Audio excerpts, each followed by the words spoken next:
नमस्कार दोस्तों। आज मैं आपको ज्येष्ठ मास महात्म के तीसरे अध्याय की कथा सुना रहा हूँ। स्कंद जी कहने लगी कि हे मुनियों, सब पापों का नाश करने वाला ज्येष्ठ मास के दिनों का महात्म और संपूर्ण जलदान का महात्म कहता हूँ। आप श्रवण करें। ज्येष्ठ शुक्ला एकम से लेकर ज्येष्ठ शुक्ला दशमी पर्यंत पवित्र दशहरा नामक व्रत करना चाहिए।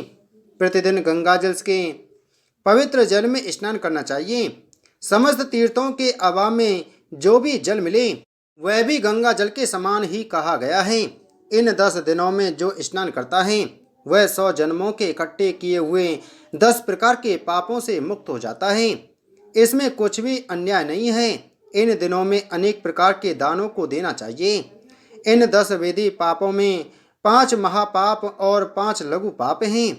इन दिनों में दिए गए सब दान अक्षय हो जाते हैं। हे ब्राह्मणों, ज्येष्ठ मास शुक्ल पक्ष की द्वितीया के दिन अपराह्न समय में प्रसिद्धि समान नामक कल्प प्रारंभ हुआ।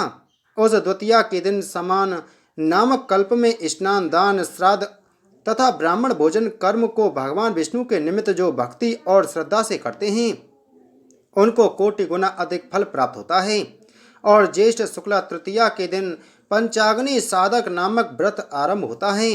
पंचाग्नि साधक व्रत को पूरे मास करने से मनुष्य समस्त पापों से छूट जाता है और तेज में सूर्य के समान हो जाता है।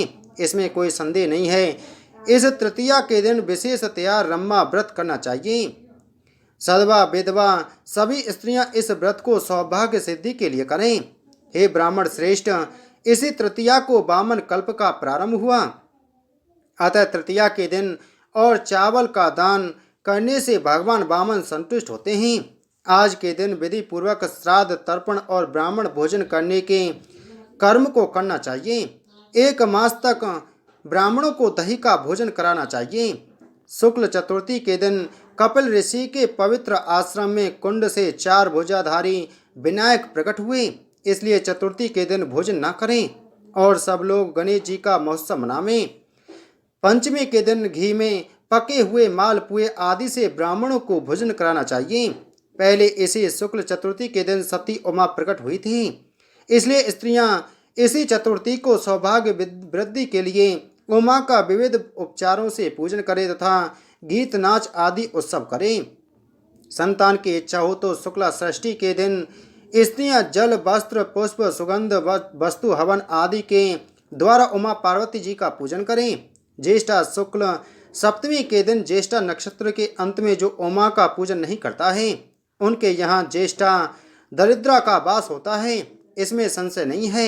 इसलिए दरिद्रा से भयभीत मनुष्यों को सप्तमी के दिन उमा का पूजन और दशमी के दिन विवाह विस्तार के अनुसार गंगा जी का पूजन करना चाहिए।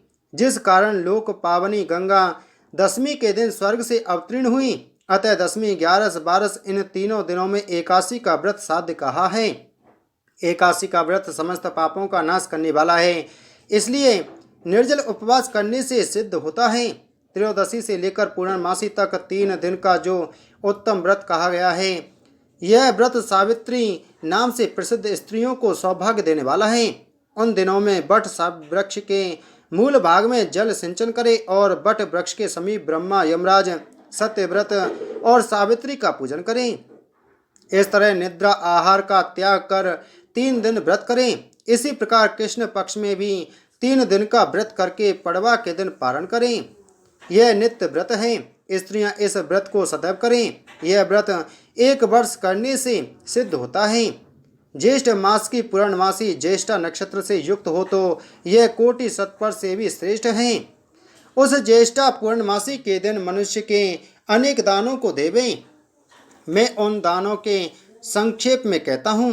हे तपोधन, ज्येष्ठ पूर्णमासी के दिन कूर्म कल्प आरंभ हुआ, इसलिए उस दिन स्नान, दान, तर्पण और ब्राह्मण भोजन जो पितरों के उद्देश्य से करते हैं वो परम पद को प्राप्त होते हैं।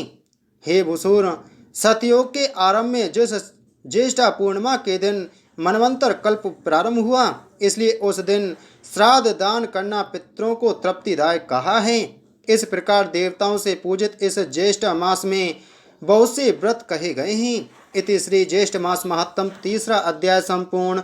बोलो ज्येष्ठ मास महात्म की जय। बोलो विष्णु भगवान की जय।